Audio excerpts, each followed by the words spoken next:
नमस्कार दोस्तों, मैं मिस्टर टी आर नायक आप सभी का नायक आईएएस एकेडमी पर तहे दिल से हार्दिक स्वागत करता हूं, हार्दिक अभिनंदन करता हूं।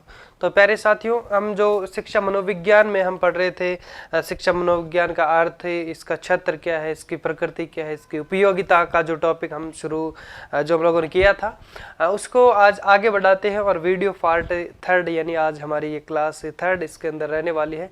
तो कल हमने कहाँ तक छोड़ा था, यानी मनोविज्ञान का जो क्रमिक विकास है वो हम पढ़ रहे थे, है ना। तो इसमें आत्मा के अध्ययन के रूप में हम लोगों ने बात की थी कि किस सदी तक इसको है जो कि मनोविज्ञान को आत्मा का अध्ययन है जो कि कहा गया था, 16वीं शताब्दी तक। ठीक है, और उसके बाद में हम लोगों ने बात की थी इसको मन मस्तिष्क का अध्ययन भी कहा गया है, मन, और उसके बाद में इसको है जो कि चेतना का अध्ययन कहा गया है। तो चेतना का जो अध्ययन हम पढ़ रहे थे, जिसमें हम कह सकते हैं जो इसके विचारक थे, जो इसके समर्थक थे, वो कौन थे? वो थे विलियम वुंड थे और एक टिचनर थे, और हम बात कर सकते हैं विलियम जेम्स थे और जेम्स सली थे। ये इसके अंदर मनोविज्ञान के अंदर महत्वपूर्ण अपना जो योगदान है वो निभाते हैं। इसलिए हम लोग बात कर सकते हैं इनको अलग अलग एक एक पॉइंट वाइज भी हम लोग है जो कि पढ़ने वाले हैं। ठीक है, तो चलिए पहले हम शुरू करते हैं और नेक्स्ट आगे बढ़ते हैं और लिखते हैं इसको। आप साथ साथ ही नोट्स से बनाते रहना, और जो भी पीछे क्लासें हुई हैं उन सभी को भी आप रिवीजन करते रहना।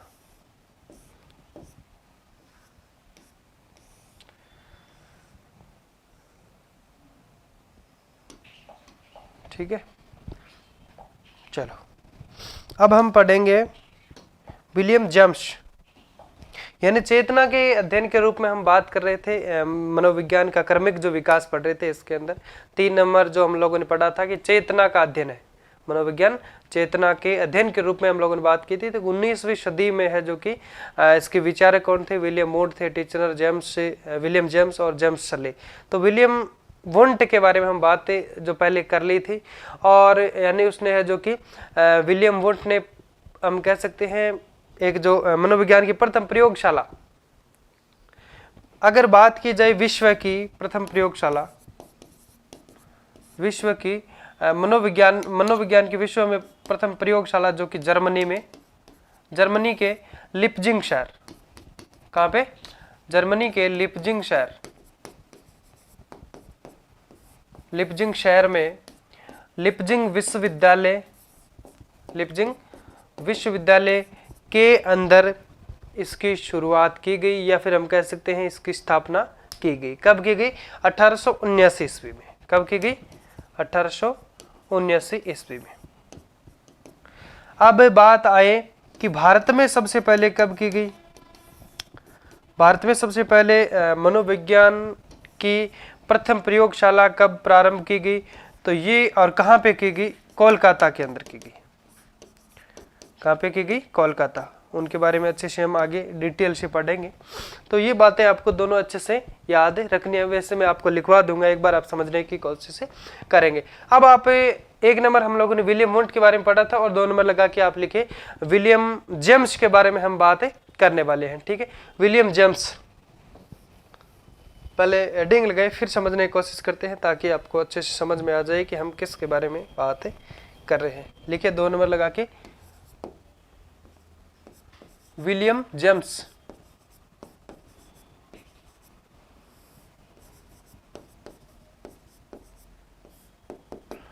ठीक है, अब इसके बारे में हम बात करते हैं कि विलियम जो जेम्स है, इसकी एक पुस्तक थी जिसका नाम था प्रिंसिपल्स ऑफ साइकोलॉजी, जिसको प्रकाशित कब किया गया, प्रतिपादित कब किया गया? 1890 में।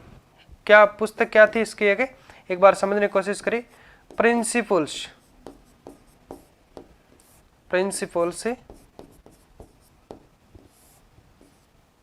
Of psychology.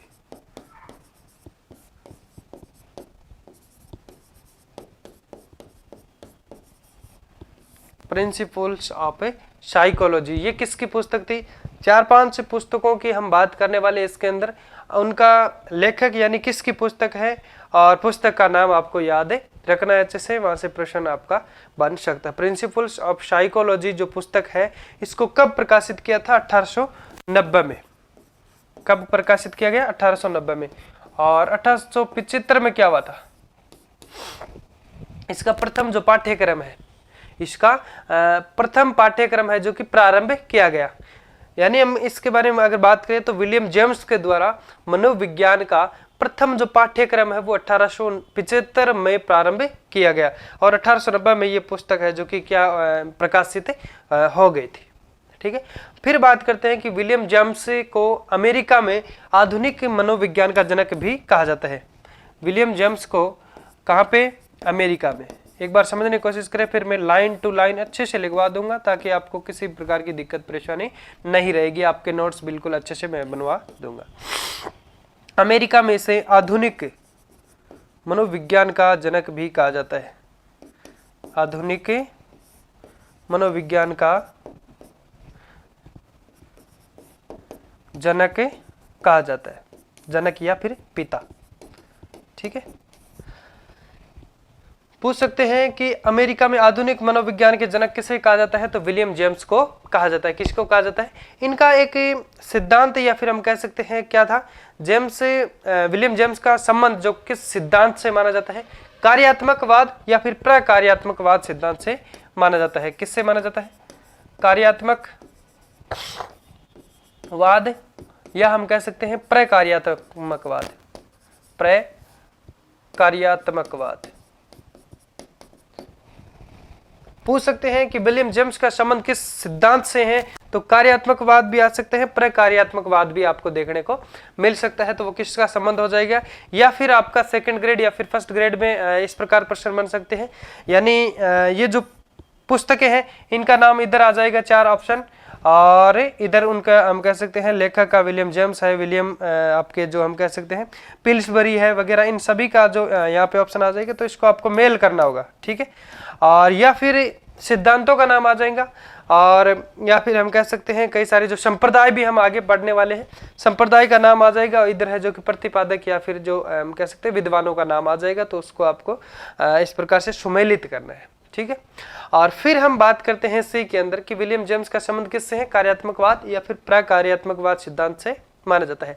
अब इसकी हम कह सकते हैं जो आधारभूत संरचना है, आधार, हर एक चीज का आधार होता है, तो वो क्या है कि टिचनर जो था उसने संरचनावाद की जो स्थापना है वो अंतर्दर्शन विधि का प्रतिपादन किया था। टिचनर कौन था,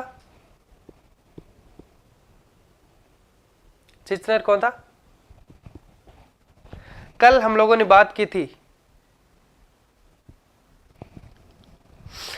यानी कल हम लोगों ने बात की थी कि टिचनर कौन था,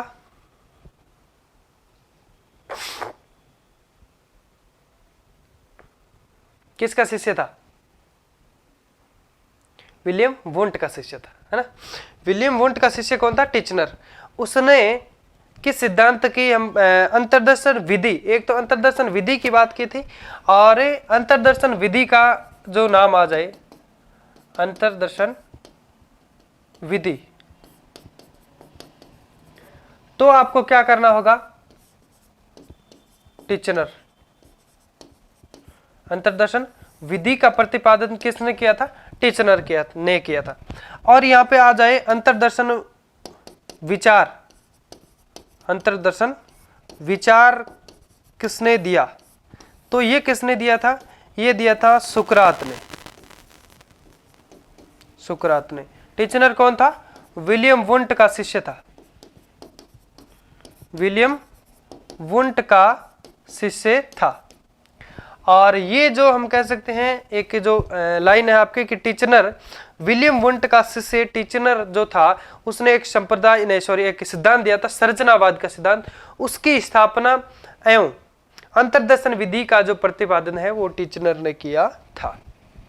ठीक है, और फिर इसकी आलोचना पढ़ते हैं। तो आलोचन इसके जो आलोचक है वो किसके आलोचक, जो हम बात कर सकते हैं चेतना के आधार पे जो अध्ययन किया गया है मनोविज्ञान का, तो इसकी आधारभूत संरचना ये होगी कि टिचनर ने है जो कि संरचनावाद की स्थापना की, और इसके अंदर एक विधि का प्रतिपादन किया गया, वो कौन सी है, हम कह सकते हैं अंतर्दर्शन विधि। और इसी के अंदर जो आलोचनावाद करते हैं तो जो मैकडूगल है, विलियम मैकडूगल, उसने अपने एक पुस्तक थी जिसका नाम था आउटलाइन साइकोलॉजी। क्या नाम था?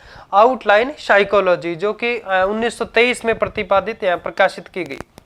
Outline psychology.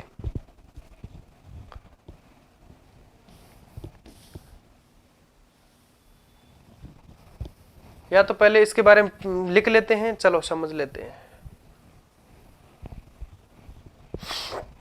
पहले इनके बारे में लिखते हैं ना, फिर आगे बात करते हैं। पहले विलियम जेम्स के बारे में जो भी बातें हैं वो लिख लीजिए। पहले लिखे, हेडिंग लगे विलियम जेम्स, फिर डैश करके लिखे। इनकी प्रसिद्ध पुस्तक प्रिंसिपल्स ऑफ साइकोलॉजी 1890 में प्रकाशित हुई। कब प्रकाशित हुई थी? 1890 में प्रकाशित हुई थी। देखिए इनकी प्रसिद्ध पुस्तक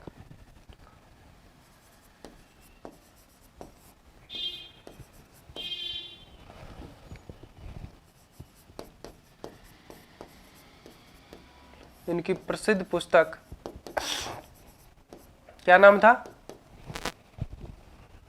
प्रिंसिपल्स ऑफ साइकोलॉजी।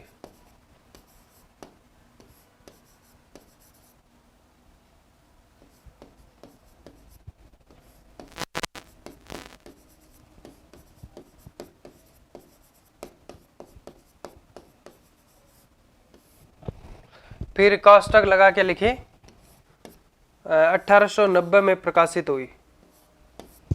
1890 में प्रकाशित हुई।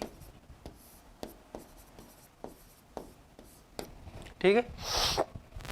फिर लिखे विलियम जेम्स द्वारा मनोविज्ञान का प्रथम पाठ्यक्रम 1875 में प्रारंभ किया गया। विलियम जेम्स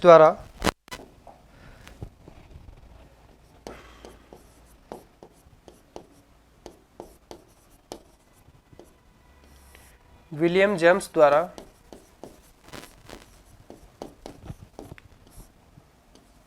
मनोविज्ञान का जो प्रथम पाठ्यक्रम है वो 1875 में है, जो कि प्रारंभ किया गया। लिखिए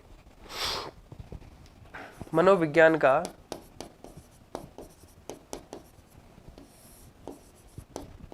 प्रथम पाठ्यक्रम 1875 में प्रारंभ किया गया।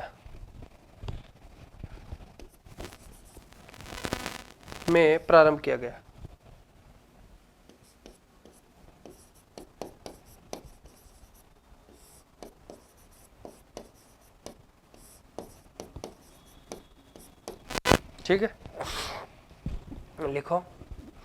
उसके बाद में बात करते हैं कि विलियम जेम्स को अमेरिका में आधुनिक मनोविज्ञान का जनक माना जाता है। एक लाइन लिखो, विलियम जेम्स को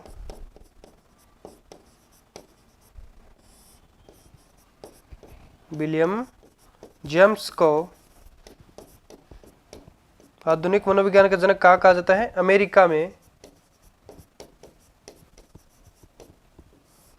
अमेरिका में आधुनिक मनोविज्ञान का जनक माना जाता है।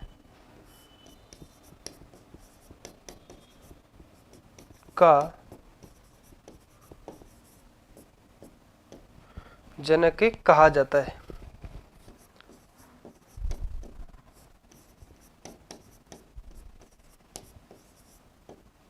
ठीक है।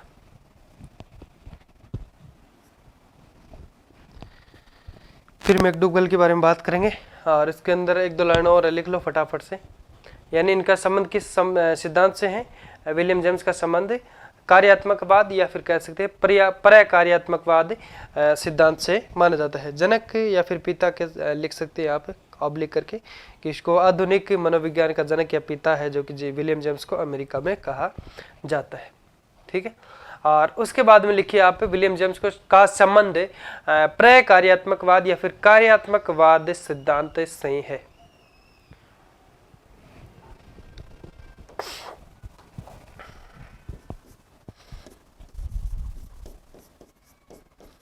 विलियम जेम्स का संबंध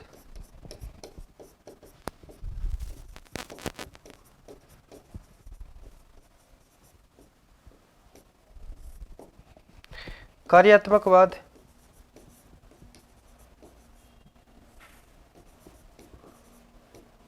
या प्रकार्यात्मकवाद।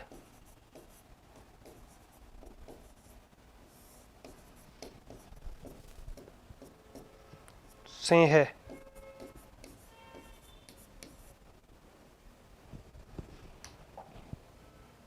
ठीक है, अब लिखो, दिख रहा है अच्छे से?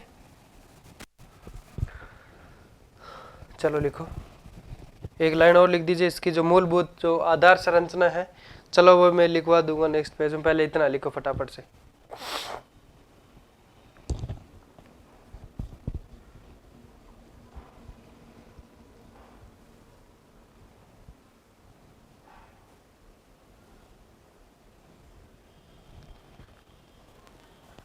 लिख दिया? चलो अब एक लाइन लिखो कि टीचनर ने संरचनावाद की स्थापना की एवं उसके अंदर, या फिर लिखे कि उसमें अंतर्दर्शन विधि का प्रतिपादन किया था। टीचनर कौन था? विलियम वुंट का शिष्य था। टीचनर ने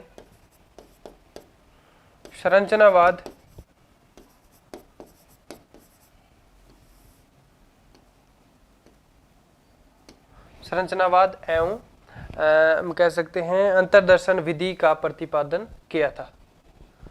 टीचनर ने संरचनावाद की स्थापना की और हम कह सकते हैं अंतर्दर्शन विधि का प्रतिपादन किया।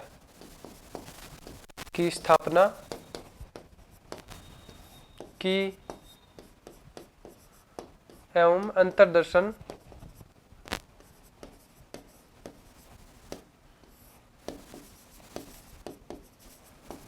विधि का प्रतिपादन किया।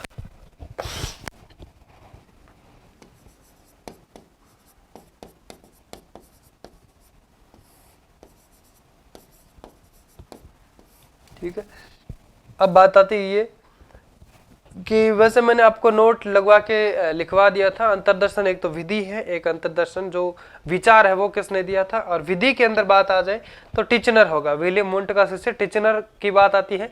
और यहाँ पे आ जाता है कि अंतर्दर्शन विचार का जो सिद्धांत किसने दिया था, तो वो दिया था सुकरात ने। ठीक है, तो ये बात आपको अच्छे से याद रखनी है। ओके, अब लगाए 3 नंबर लगा के लिखे मैकडूगल आलोचना। लिखे आलोचना, किसी ने चीज की आलोचना करनी पड़ती है ना आधार के बाद। आलोचना के अंदर लिखे 3 नंबर लगा के लिखे। सबसे पहले यहाँ पे बात आती है मैकडूगल की, विलियम मैकडूगल। फिर इसके बारे में समझने की कोशिश करते हैं, इसने क्या क्या बातें कही है मनोविज्ञान का चेतना के रूप में। विलियम मैकडूगल,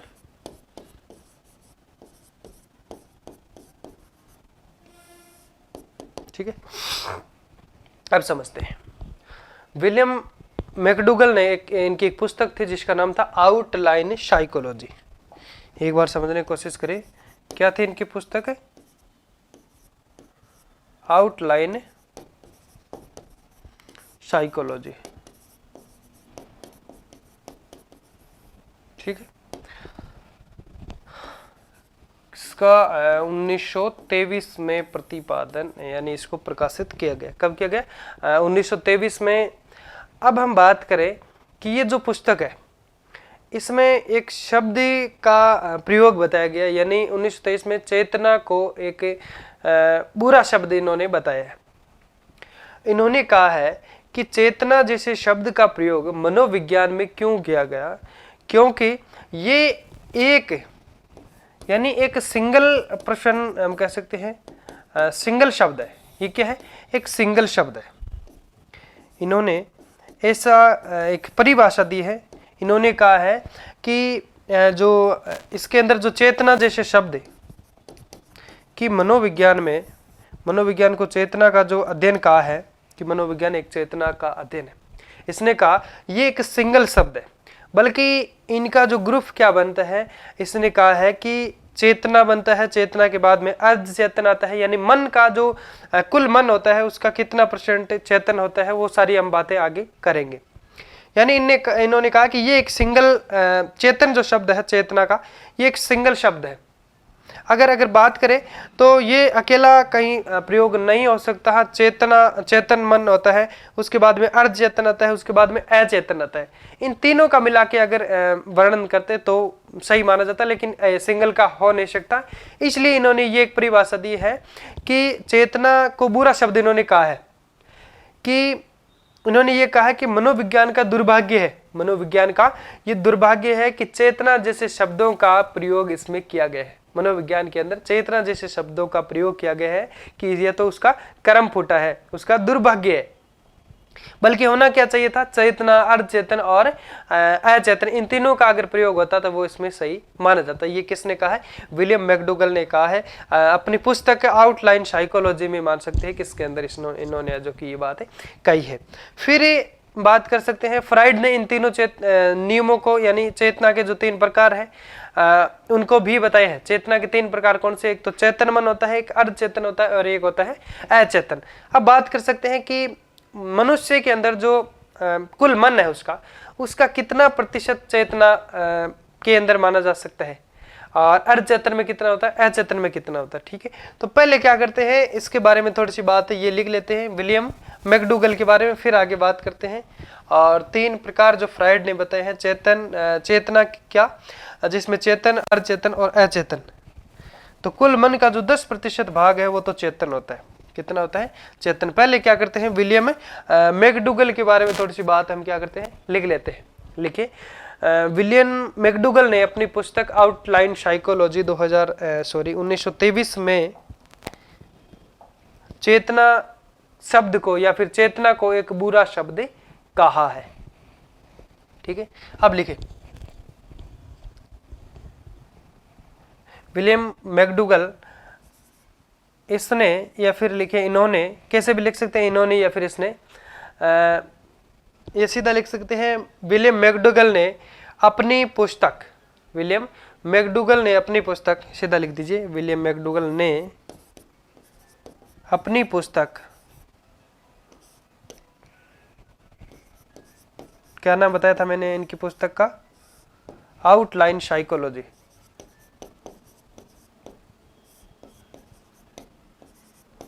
आउटलाइन साइकोलॉजी, कोष्टक में लिखो 1923,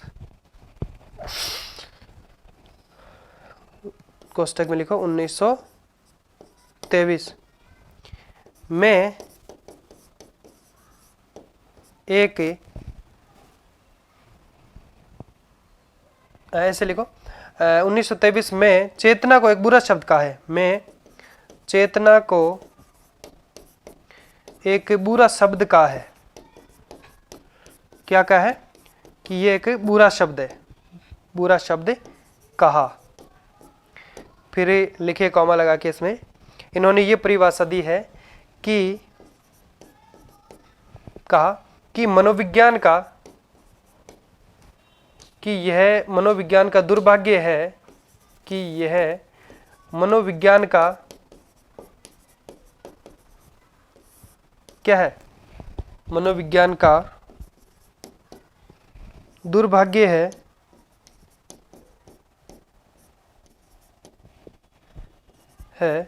कि चेतना जैसे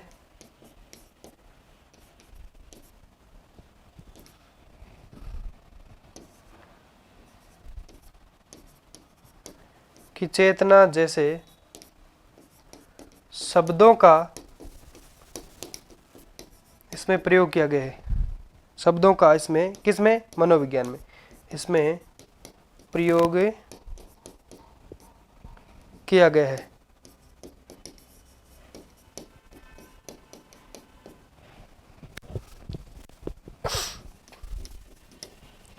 ठीक है, अब लिखो, ये मनोविज्ञान का दुर्भाग्य है कि इसके अंदर चेतना जैसे शब्दों का प्रयोग किया गया है,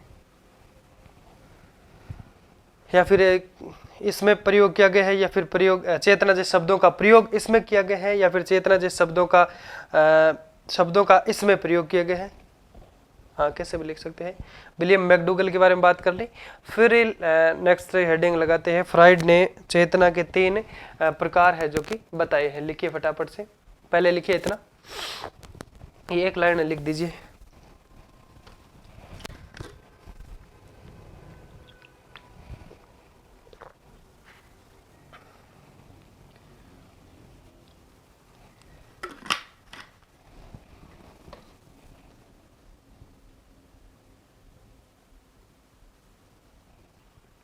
लिख लिया होगा। चलो अब नेक्स्ट आगे लिखो।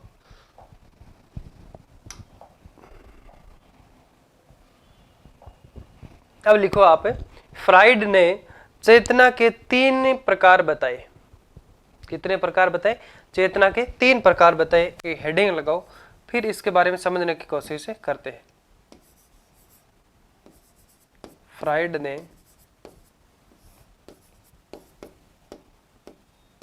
चेतना के 3 प्रकार बताए। चेतना के कितने प्रकार बताए हैं? 3 प्रकार बताए। ठीक, कौन कौन से? नंबर लगा के लिख सकते हैं। चेतन,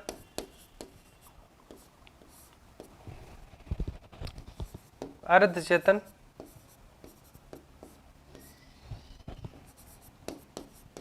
और कौन सा हो जाएगा तीसरा अचेतन। ठीक है, चेतन, अर्ध चेतन और अचेतन, ये 3 है जो कि क्या हो जाएंगे? चेतना का हम कह सकते हैं 3 प्रकार है।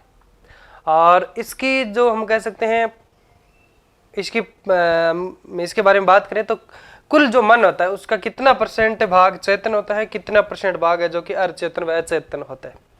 तो लिखिए चेतन के कुल मन का, चेतन के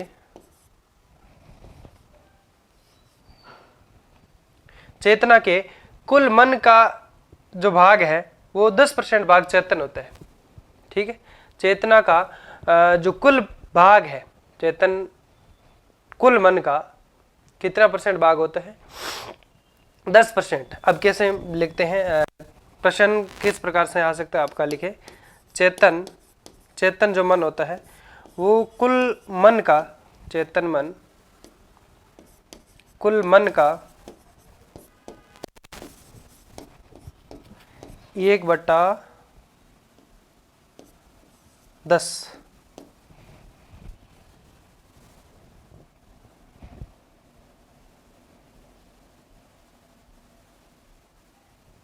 1/10 यानी हम कह सकते हैं 10% होता है ना। 10% सीधा लिख सकते हैं, क्योंकि चलो इसके बारे में बताऊंगा आपको।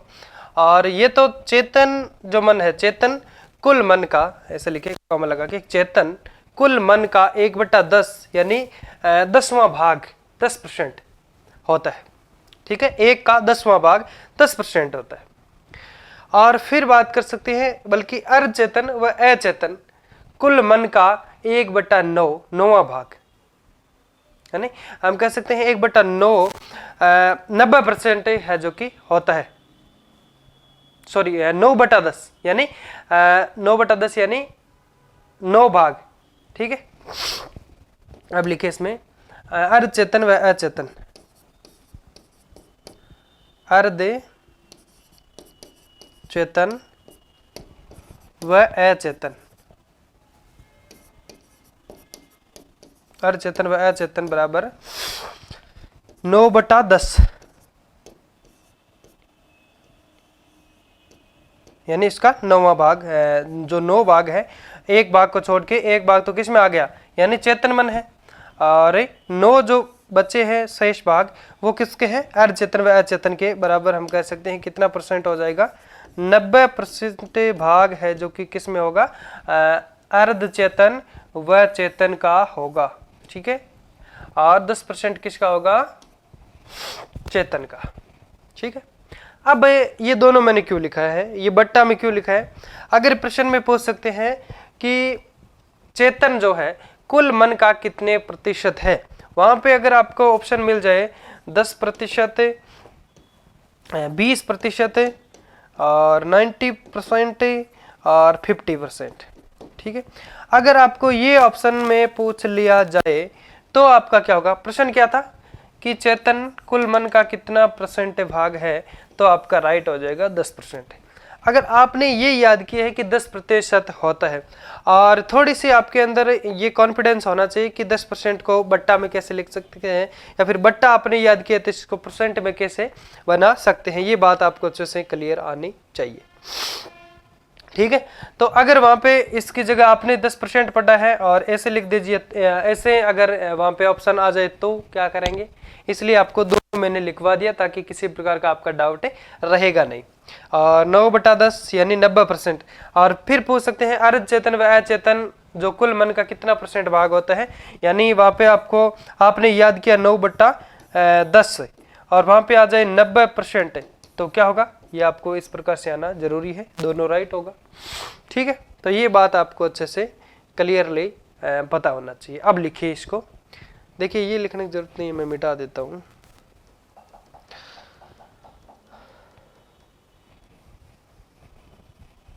लिखो,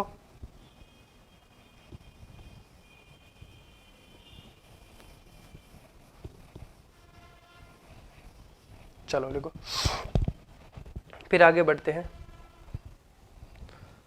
और ये बात उन्होंने एग्जाम्पल देके किस प्रकार से फ्राइड ने बताया है।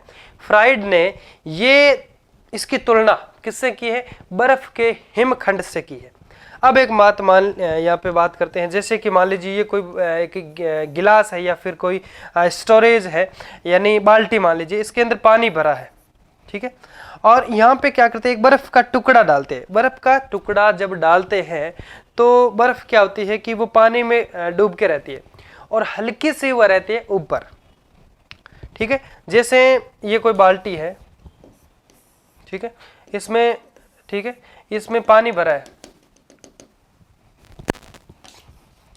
ये कोई बाल्टी है, इसमें पानी कहां तक भरा है, यहां तक पानी भरा है। अब क्या करते हैं, इसमें एक बर्फ का टुकड़ा डालते हैं, ठीक है, इसमें एक बर्फ का टुकड़ा डालते हैं। ये मान लीजिए कोई बर्फ का टुकड़ा है, ठीक है। तो ये क्या होगा कि ये जो बर्फ का टुकड़ा है, ये इतना 90% भाग तो इसके अंदर क्या होता है, डूबता है और हल्का सा ऊपर रहता है। हल्का सा क्या होता है कि ऊपर रहता है। तो जो हल्का सा ऊपर जो भाग रहता है वो क्या कहलाता है, चेतन मन कहलाता है। ये जो भाग इतना आप देख रहे हैं, ये जो बाहर रह रहा है, ये क्या है, चेतन। ये कुल मन का चेतन यानी आपका 10% भाग है। बाकी ये कितना है, 90% जो भाग है ये अर्ध चेतन व अचेतन भाग है, इसने बताया है। तो एक लाइन इसके अंदर और लिख दीजिए कि फ्राइड ने इनकी तुलना बर्फ के हिमखंड से की है। सीधा लिख सकते हैं कि इसकी तुलना, या फिर इन्होंने इसकी तुलना बर्फ के हिमखंड से की है। फ्राइड का नाम भी लिख सकते हैं कि फ्राइड ने, इन्होंने इसकी तुलना किसकी है, इसकी तुलना बर्फ के हिमखंड से की है, हिमखंड से की है, ठीक है। तो लिखिए फटाफट से, इसकी तुलना बर्फ के हिमखंड से की है, लिखिए फटाफट से।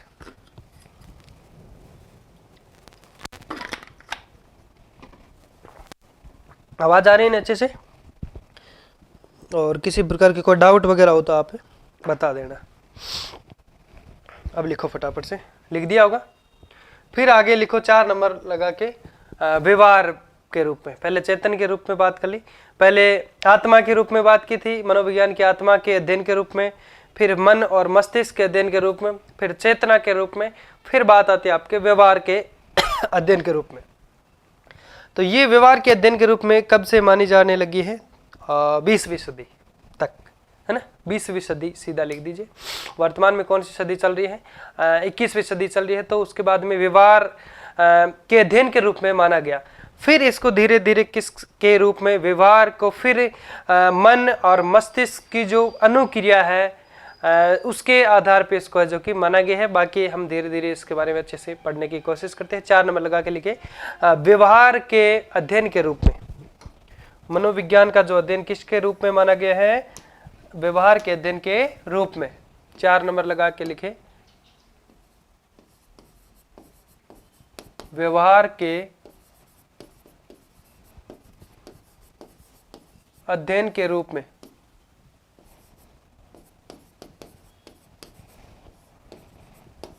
व्यवहार के अध्ययन के रूप में, ठीक है, डैश करके। अब इसके बारे में समझते हैं। कब से माना जाता है ये? 20वीं सदी से। और विचारक कौन थे इसके? शताब्दी की बात करें,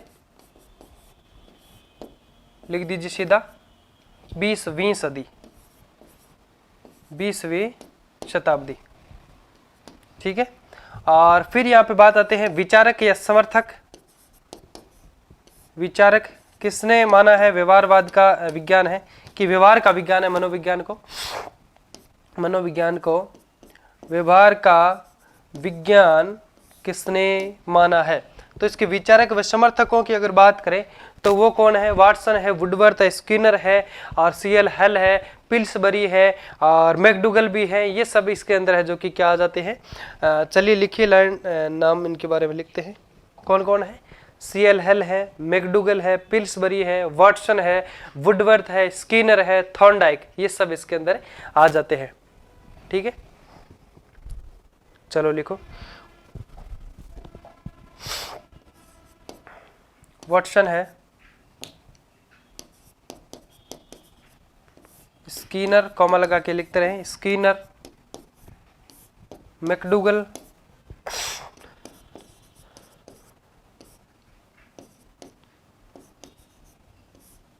सीएल हल, पिल्सबरी,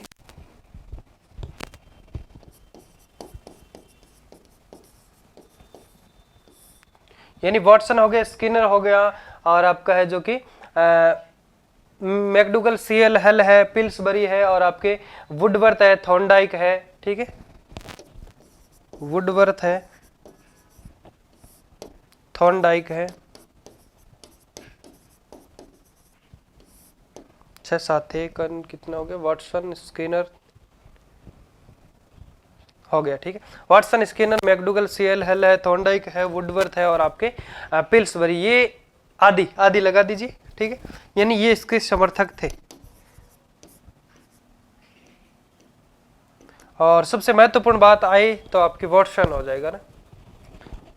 ऐसे नहीं है कि वहां पे अगर प्रश्न आपको पूछ सकते हैं तो कि व्यवहार के अध्ययन के रूप में किसने जो अपनी परिभाषा दी है, तो आपका क्या होगा कि इनमें से कोई एक ऑप्शन होगा, बाकी तीनों ऑप्शन अदर होंगे, ठीक है।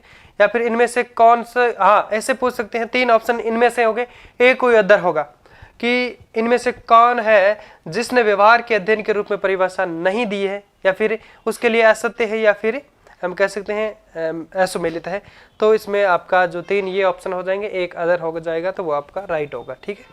फिर लिखे, मनोविज्ञान में इन्होंने जो परिभाषा दी है, मनोविज्ञान में व्यवहार का जो अध्ययन है, क्या है? मनोविज्ञान में व्यवहार का अध्ययन किस प्रकार से जो बनता है, क्या, क्यों के आधार पे किया जाता है। यानी व्यवहार किसी का किस प्रकार से है, क्यों है वैसा, क्या है, क्या व्यवहार का उसके अंदर परिवर्तन है। तो इसमें यह बात की गई है कि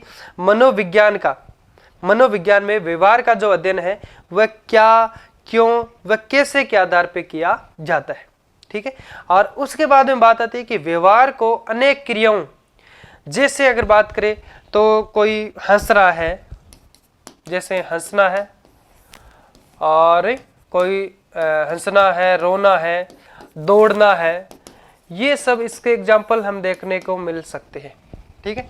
यानी व्यवहार किसी के अंदर, यानी कोई दौड़ रहा है तो वो कैसा व्यवहार कर रहा है, क्या है कि कैसा व्यवहार कर रहा है। कोई हंस रहा है तो वो हंसने में कैसा व्यवहार कर रहा है, रो रहा है तो रोने में कैसा व्यवहार किया उसके द्वारा किया जा रहा है। तो ऐसी बात है कि व्यवहार को अनेक क्रियाओं जैसे हंसना, रोना, गाना, पीना, दौड़ना आदि के आधार पे हम लोग है जो कि समझते हैं। तो लिखिए पहले एक दो लाइन और दिखती है इसके अंदर, फिर आगे फिर से इसको और समझने की कोशिश करते हैं। ठीक है, तो अब लिखे, ये लिख लिया यहां तक थॉर्नडाइक आदि। लिखिए मनोविज्ञान में व्यवहार का अध्ययन क्या, क्यों, कैसे के आधार पे किया जाता है। मनोविज्ञान में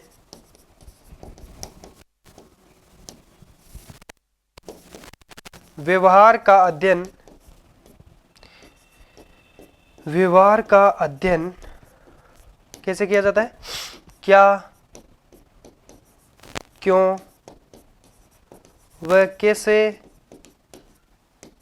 के आधार पर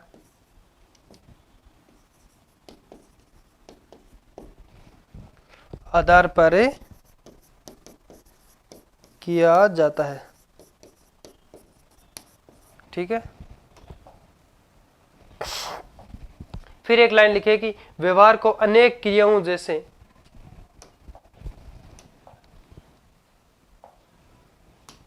व्यवहार को, आगे लिखूंगा एक बार यहां लिख देते, पहले लिख दो ये दो चार लाइन है ना।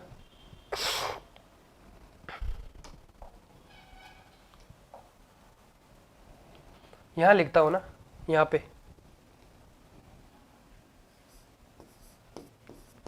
व्यवहार को अनेक क्रियाओं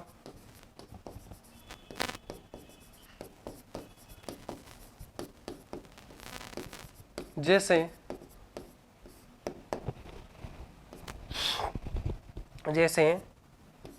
हंसना,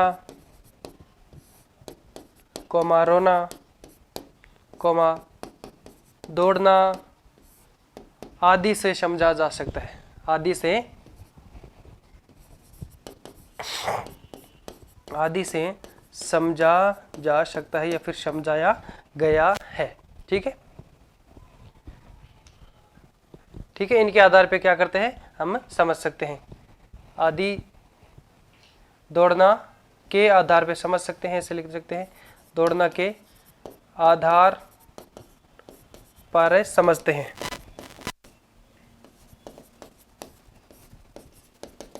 ठीक है, भर दिया इसको बीच में से। चलिए लिखिए फटाफट से।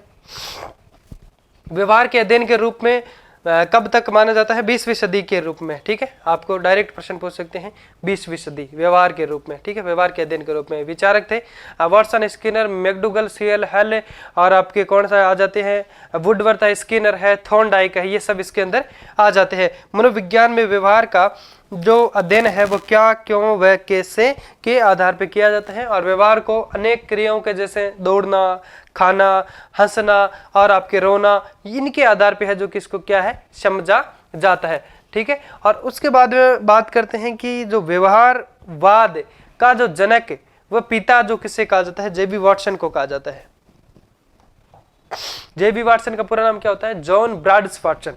क्या है, जॉन ब्राड्स वाटसन को हम कह सकते हैं व्यवहारवाद, यानी इन्होंने एक सिद्धांत जो दिया था, व्यवहारवाद का सिद्धांत दिया था। लिख लिया होगा पीछे जो था, ये नहीं लिखा है तो वैसे लिख सकते हैं स्किप करके वीडियो को, आपके लिए ऑफलाइन ये रहेगा। ठीक है, अब लिखे आके व्यवहारवाद के जनक या फिर पिता जेबी वाटसन, जॉन कोष्टक में लिख दीजिए पूरा नाम, जॉन ब्राड्स वाटसन को माना जाता है। इन्होंने 1913 में व्यवहारवाद की स्थापना की थी, ये एक सिद्धांत दिया था। लिखे एक लाइन लिखते हैं, व्यवहारवाद के जनक या पिता किसको माना जाता है, जेबी वाटसन के जॉन ब्राड्स वाटसन।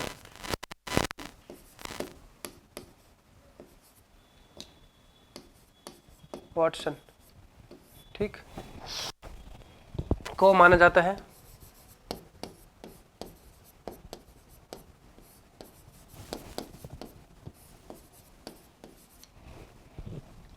व्यवहारवाद। और फिर लिखे इन्होंने व्यवहारवाद का प्रतिपादन 1913 में किया था। इन्होंने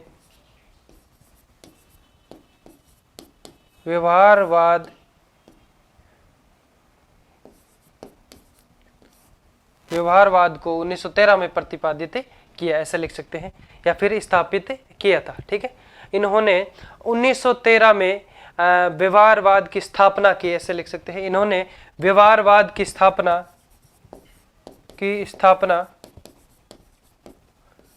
1913 में की थी। 1913 में की थी।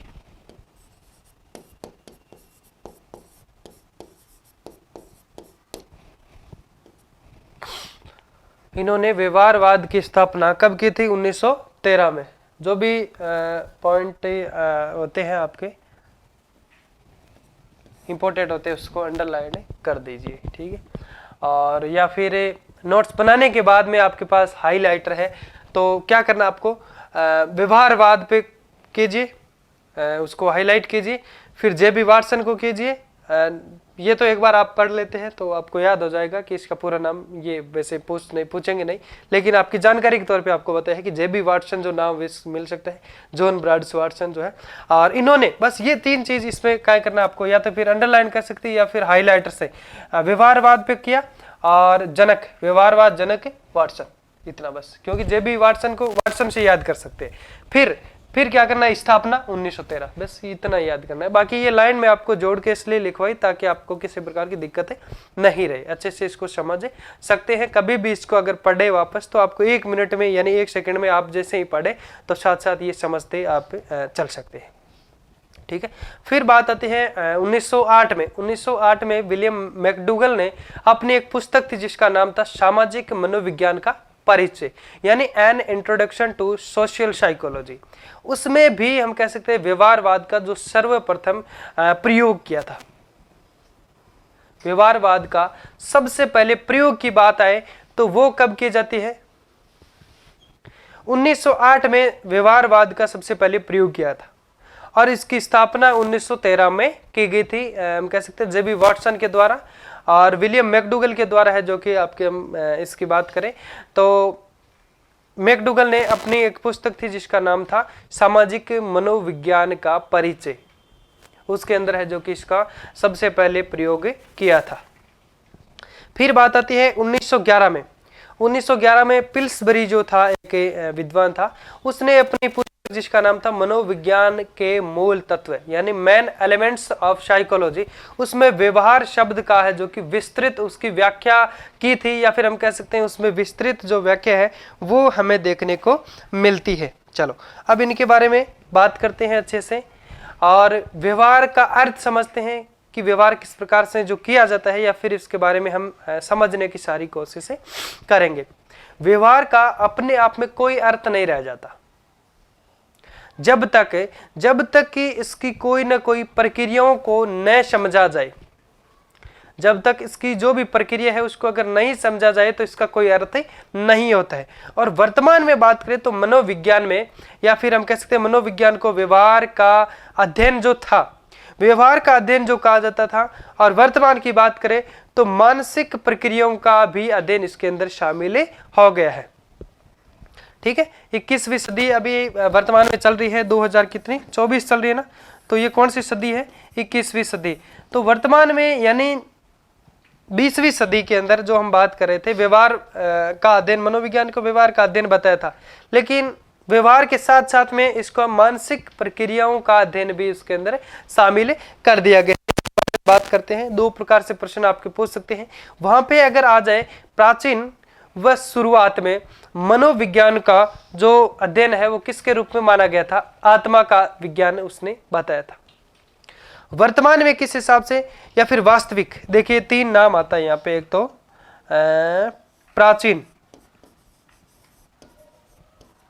प्राचीन आ जाता है, फिर आता है वर्तमान काल, यह आता है वास्तविक रूप। ठीक है, ये तीनों से, यानी इसको प्राचीन को प्रारंभ भी कह सकते हैं।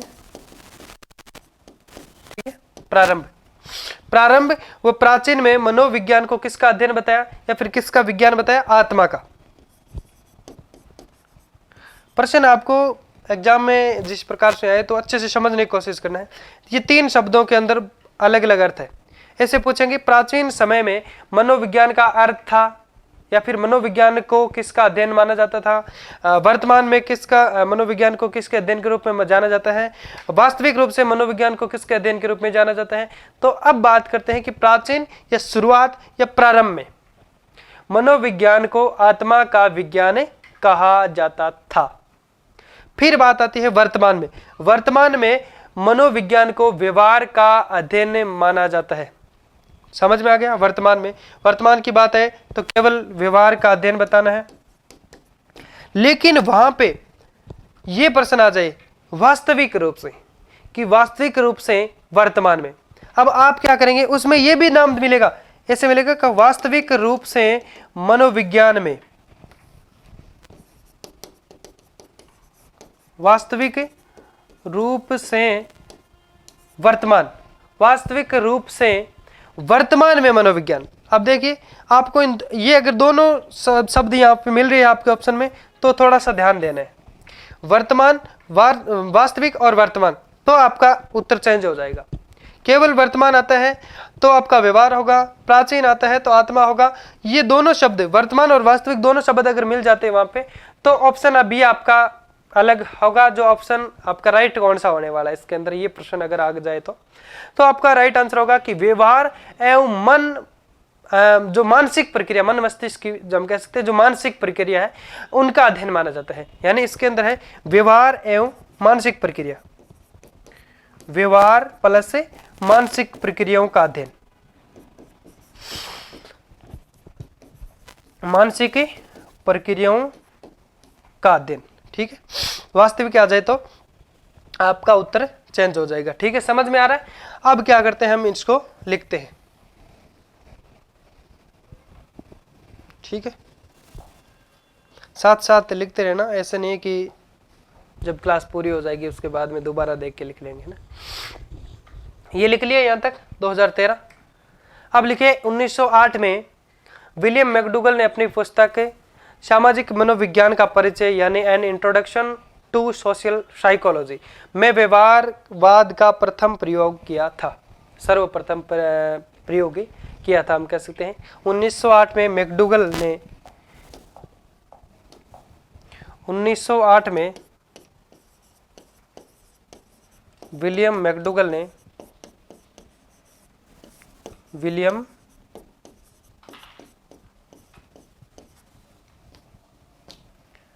मैकडूगल ने अपनी पुस्तक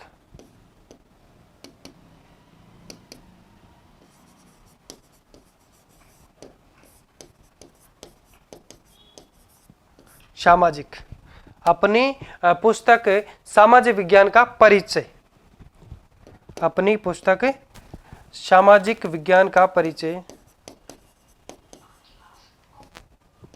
अपने पास सामाजिक विज्ञान का परिचय, सामाजिक विज्ञान,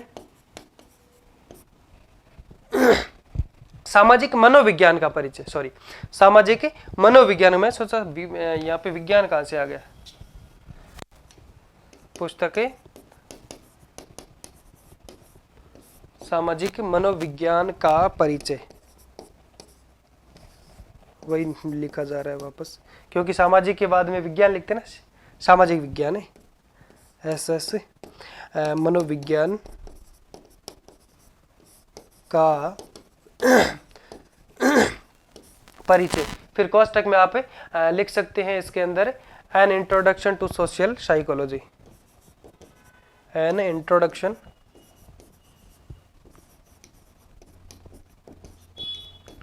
to social psychology, introduction to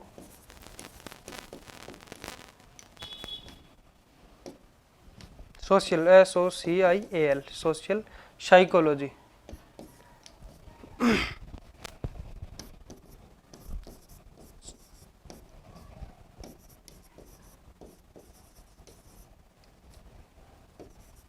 क्या हो गया, PSYCHOLOGY, ठीक है।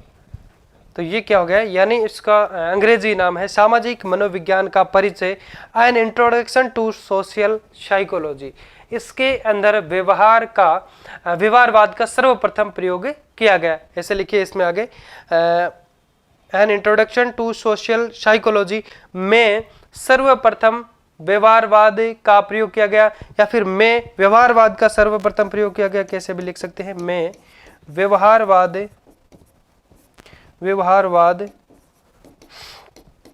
का सर्वप्रथम प्रयोग किया।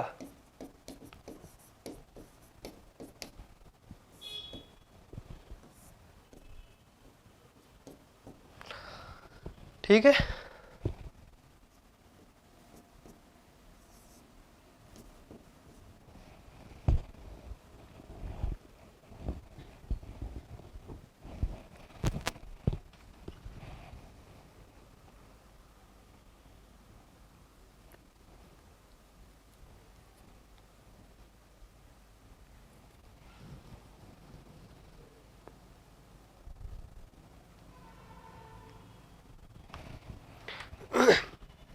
लिख लिया यहाँ तक, चलो लिखो पहले फटाफट।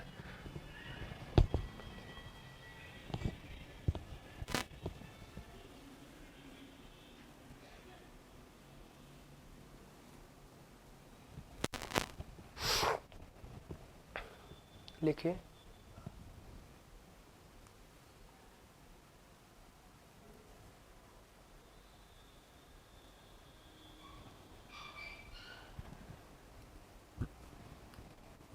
बस इसके अंदर बात क्या है याद रखनी है आपको, 1908 मैकडूगल ने अपनी पुस्तक का नाम याद रखो, फिर व्यवहारवाद का सबसे पहले प्रयोग, बस फिर बात आती है, यानी व्यवहारवाद की स्थापना कब की गई, 1913 में, इसको जोड़ करके लिखे। और फिर इसका सबसे पहले प्रयोग किसके द्वारा किया गया, मैकडूगल के द्वारा। कब किया गया, 1908 में किया गया।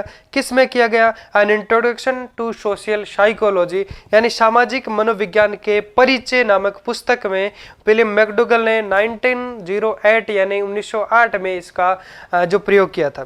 फिर बात आती है इसका वर्णन, व्याख्या जो किसके अंदर मिलती है, इसका इस शब्द का, व्यवहार शब्द की जो विस्तृत व्याख्या है वो पिल्सबरी ने है, जो कि अपनी पुस्तक मेन एलिमेंट्स ऑफ साइकोलॉजी यानी मनोविज्ञान के मूल तत्व नामक पुस्तक में 1911 यानी आपके 1911 में है, जो कि इसका प्रयोग हम कह सकते हैं शब्द की व्याख्या प्रस्तुत की है। तो चलिए लिखते हैं इसके बाद में आगे कि 1911 में पिल्सबरी ने अपनी पुस्तक मनोविज्ञान का मूल तत्व, या फिर हम कह सकते हैं मनोविज्ञान के मूल तत्व, 1911 में पिल्सबरी ने अपनी पुस्तक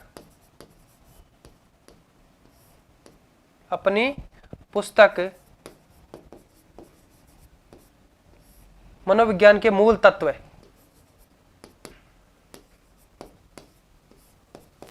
मनोविज्ञान के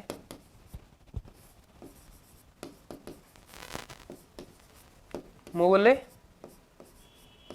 तत्व, मेन एलिमेंट्स ऑफ साइकोलॉजी, ठीक है, मनोविज्ञान के मूल तत्व यानी मेन एलिमेंट्स ऑफ साइकोलॉजी, लिखिए यहाँ पे मेन एलिमेंट्स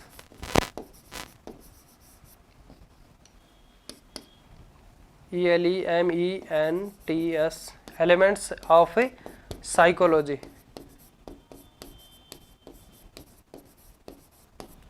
में व्यवहार शब्द की विस्तृत व्याख्या की है, ठीक है। इसमें व्यवहार शब्द की जो विस्तृत व्याख्या हमें देखने को मिलती है, शब्द की विस्तृत व्याख्या की, विस्तृत व्याख्या की। किसने की? पिल्सबरी ने। कब की? 1911 में। किस पुस्तक में? मनोविज्ञान के मूल तत्व मैन एलिमेंट्स ऑफ साइकोलॉजी में है, जो कि मानी जाती है। ठीक है, अब लिखिए आगे। व्यवहार का अपने आप में कोई अर्थ नहीं रह जाता, या फिर हम कह सकते हैं इसका अपने आप में कोई अर्थ नहीं रहता जब तक इसकी कोई क्रिया को नहीं समझा जाए। व्यवहार, हम किसी से बोलते हैं तो क्या है? अपना एक व्यवहार का वहां पे प्रदर्शन होता है, और कोई कार्य करते हैं तो अपने व्यवहार का वहां पता चलता है। कोई गेम खेलते हैं, पढ़ाई करते हैं तो हमारे व्यवहार का पता चलता है। किसी से हम कह सकते हैं हर चीज का जो व्यवहार को समझा जाता है, ना कि उसका। वैसे अर्थ की बात करें तो अर्थ अपने आप में कोई अर्थ नहीं होता कि व्यवहार क्या है। ठीक है, तो लिखिए पहले इसमें, फिर लिखिए कि व्यवहार का अपने आप में कोई अर्थ नहीं रह जाता।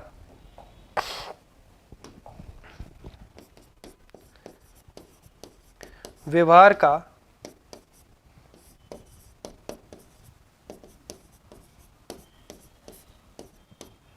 अपने आप में कोई अर्थ नहीं रह जाता जब तक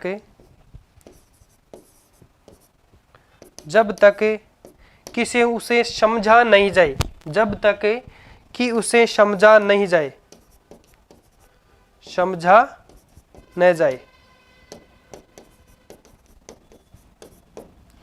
समझा न जाए, तब तक उसको अर्थ समझ में बिल्कुल भी नहीं आता है। फिर इसमें आता है कि वर्तमान में मनोविज्ञान में व्यवहार के साथ साथ मानसिक प्रक्रियाओं का भी अध्ययन करता है। वर्तमान में मनोविज्ञान में व्यवहार के साथ साथ वर्तमान में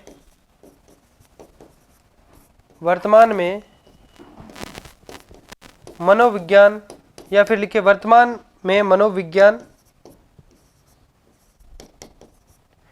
में व्यवहार के अध्ययन के साथ, या फिर सीधा लिखिए व्यवहार के साथ मानसिक क्रियाओं का अध्ययन भी किया जाता है या फिर माना जाता है। व्यवहार के साथ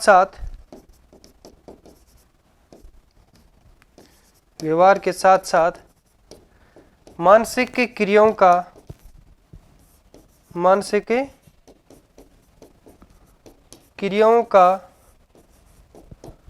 अध्ययन भी किया जाता है। ठीक है, अब लिखो फटाफट से। फिर तीनों के बारे में लिखते हैं, वर्तमान, प्राचीन और वास्तविक रूप से इनका अर्थ लिखते हैं।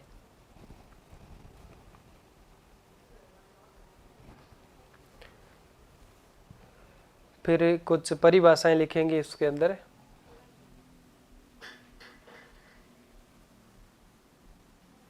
लिखो फटाफट से।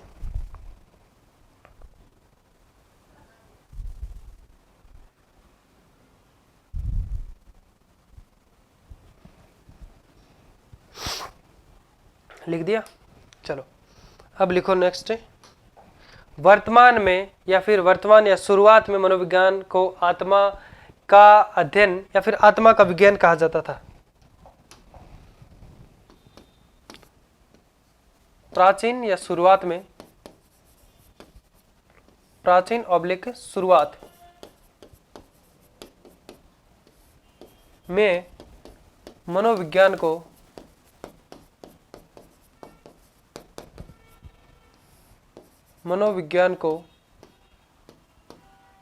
आत्मा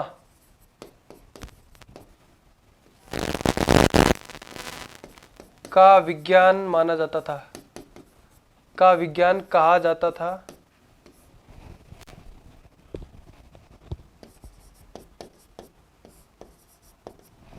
फिर दूसरा लिखो, वर्तमान में मनोविज्ञान को व्यवहार का अध्ययन माना जाता है। वर्तमान में मनोविज्ञान व्यवहार का अध्ययन है, सीधा लिख सकते हैं। ज़्यादा इसमें घुमाने की बात ज़रूर नहीं है, क्योंकि बाकी चीज़ें हम लोगों ने पीछे लिख भी ली है, जैसे समझ में ली है। वर्तमान में मनोविज्ञान को व्यवहार का अध्ययन माना जाता है। या फिर सीधा लिखिए वर्तमान में मनोविज्ञान व्यवहार का अध्ययन है, बस विज्ञान मनोविज्ञान व्यवहार का अध्ययन है, व्यवहार का अध्ययन है।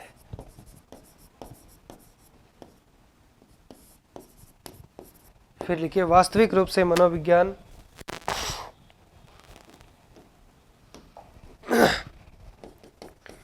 वास्तविक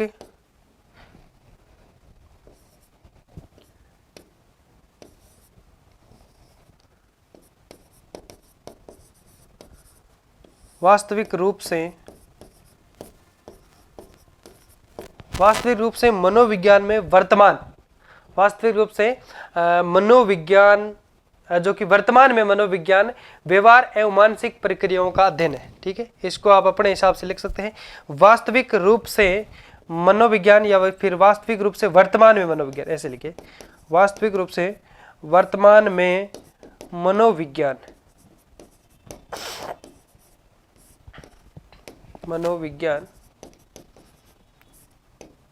व्यवहार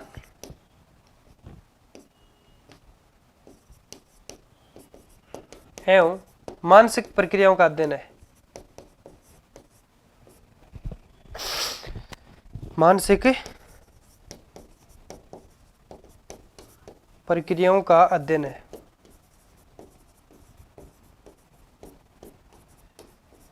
ठीक है, लिखिए फटाफट से।